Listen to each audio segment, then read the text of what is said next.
aming bahay. O diba mga loves? Kasi mga loves, nandito ko ngayon sa palengke at bala kong bumili ng mga prutas. Kasi nag-crave talaga ako ng prutas ngayon mga loves. Masarap talaga kumain ng prutas, o diba? Kasi mainit yung panahon dito, kaya palagi na lang akong inuuhaw. So yun mga loves, maraming mga prutas na nagbebenta dito dahil ito yung fruit section mga loves. So, pumili na rin ako ng dragon fruit ngayon mga loves. Yung presyo ng dragon fruit ay merong 80 pesos per kilo at meron namang 100 pesos per kilo. Depende sa laki ng dragon fruit. Yan, napakasarap ng dragon fruit nila dito mga loves. Napakamalinam na, tapos matamis. O di ba mga loves, kaya naman, favorite ko talagang kainin yung dragon fruit dahil naibsan talaga yung aking pagkauhaw kasi juicy siya mga loves. So ayun mga loves, dito lang ako kumain sa palengke at hindi na ako makapaghintay na kumain pa doon sa aming bahay. So after nyan mga loves ay naalala ko na wala pa kaming ulam doon sa bahay. Kaya bumili na rin ako dito ng pang-ulam namin mga loves. So ayan, galing sa dagat yung uulamin namin ngayon. O diba, ang sarap-sarap niyan mga loves, hipon.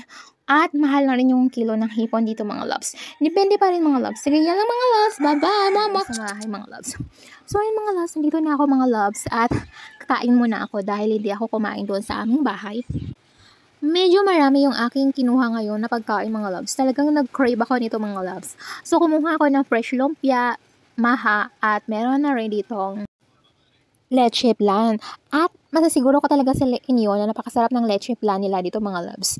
Kaya yun mga loves, napakasarap talaga ng aking almusal ngayon. So bali yan yung almusal ko mga loves. Ang sarap-sarap ng pagkain nila dito. Kaya naman nabusog talaga ako mga loves. Kaya naman babalik na naman ako dito sa susunod na buwan. So yan mga loves, ngayon ay magsisimula na tayo sa grocery. At bumili na rin ako ng mga kutkut yan sa bahay. Napakasarap kasing kumain ng junk foods lalo na kapag nanonood tayo ng mga palabas doon sa YouTube. So syempre mga loves, doon ako nanonood ng mga palabas sa YouTube. Tapos, marami rin akong pinapanood ng mga Korean drama, o diba? Yung talaga yung nagpapasaya sa akin. Kahit napaka-stressful ng buhay, ay tiyak na nawawala talaga yung stress ko kapag nakakapanood ako ng mga Korean drama. At lalo na kapag nakakapagbasa ako ng aking mga nakakahiligan na basahin na pocketbooks. So, ayun mga loves, magpatuloy muna tayo sa ating pag-grocery ngayon. At medyo marami-rami yung ating bibilhin mga loves. At bumili na rin ako ng maraming snacks para pambaon sa eskwela.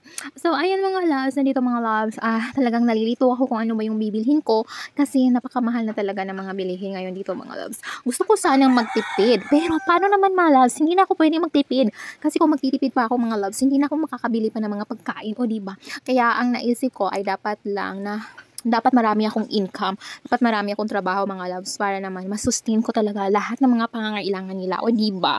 So ayun mga loves, magbabayin ako ngayon dito mga loves. At ito lang yung video natin ngayon mga loves. Salamat sa panonood. Bye bye, mama.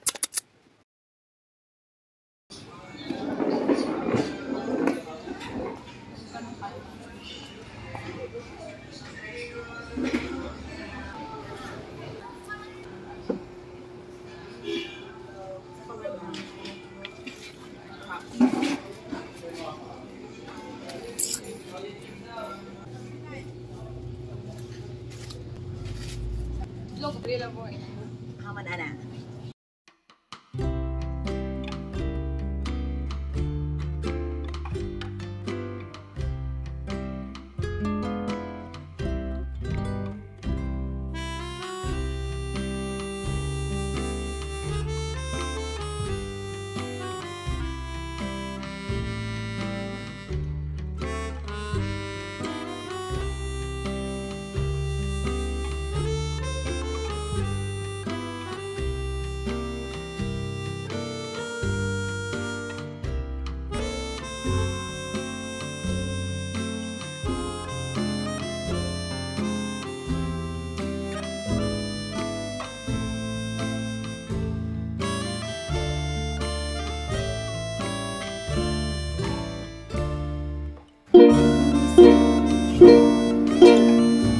Kawawa naman yung mga pato. So mga loves, nandito ako ngayon sa palengke para bumili ng isda at bibili na rin ako ng bigas para sa pagbibigyan ako. Meron kasi ako pagbibigyan doon sa bukid, o diba mga loves, bala ko mamigay ng mga pagkain dito doon sa bukid para naman dahil nagkaroon ako ng kaunting biyak mga loves. So nandito na ako mga loves, nakasakay na ako ng motor at papunta na tayo ngayon sa bukid, o diba?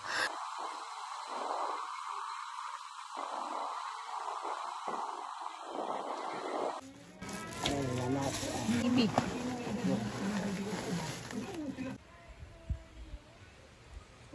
mga loves.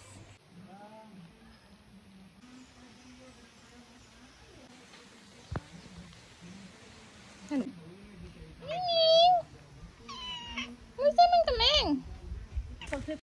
Ayan mga loves, makatapos kong binigay yung isda at tapos yung bigas, ay pupunta naman kami ngayon doon sa taniman ng nangka at medyo mahirap talaga yung daanan dito mga loves. O yan, hindi lang ninyo masyadong napapansin sa video, pero napakahirap talaga ng daanan dito mga loves kasi para siyang bulubundukin mga loves. Talagang kailangan mo talagang kumapit pa sa mga yung makakapitan mo mga loves. Yung mga kinapitan ko diyan ay yung mga damo na lang mga loves kasi wala kasi akong ibang makapitan. Parang babagsak na ako diyan at ayoko namang mahulog diyan mga loves kasi para siyang bangin mga loves. Napakahirap talaga niyang lakarin mga loves. Kaya ayan, hindi kasi ako masanay sa paglalakad ng ganito. Kaya ayan, inubad ko na lang yung aking sapatos para naman hindi ako masyadong mahirapan sa paglalakad dito mga loves.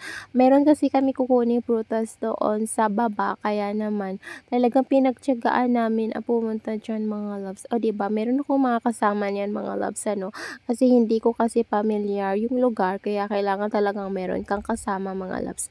At yan mga loves, nandito na kami mga loves at napakaganda ng view dito. At ipapakita ko sa inyo yung puno ng nangka ngayon mga loves. Napakalaki ng punong nangka mga loves. So diba, mahal rin yan kung bibilhin doon sa palengke.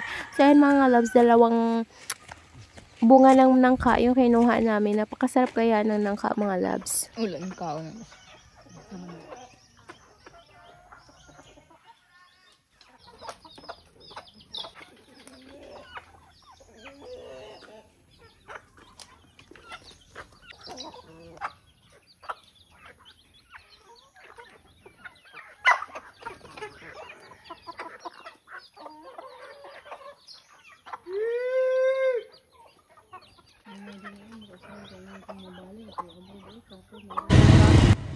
Hanggang dito na lang po ang video natin ngayon mga loves. Hanggang sa sunod. Bye bye. Mama.